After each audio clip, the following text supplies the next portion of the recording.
समय की बात है, बलरामपुर नाम के गांव में सोहन नाम का एक गरीब किसान अपनी पत्नी रूपवती और बूढ़ी माँ के साथ रहा करता था। सोहन की एक छोटी सी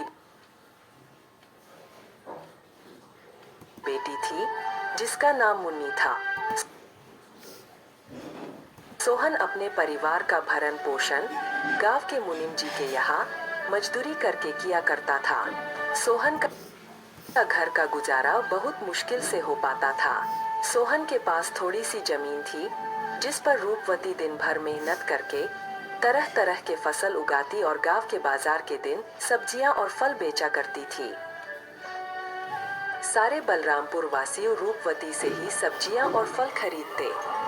सब्जी ले लो, फल और सब्जी ले लो, ताजा ताजा सब्जी ले लो, फल और सब्जी ले लो, हरी भरी फल और सब्जियां ले लो, हरी भरी सब्जियां 20 रुपए किलो, सिर्फ 20 रुपए किलो, फल और सब्जियां ले लो।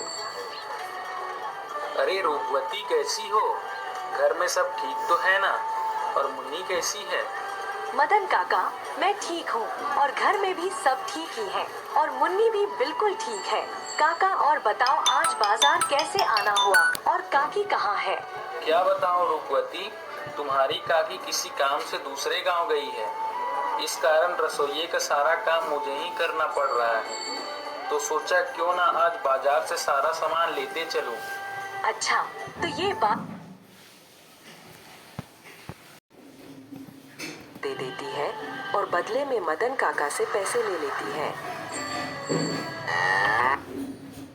रूपवती दूसरे गांव वालों के कुएं का पानी अपने खेतों की सिंचाई और खेती के लिए इस्तेमाल करती थी।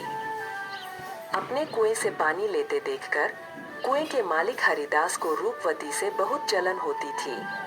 एक दिन जब रूपवती अपने खेतों में मेहनत से काम कर रही थी, तभी वहां कुएं का मालिक हरिदास आता है और रूपवती से कहता है, अरे रूपवती कैसी हो?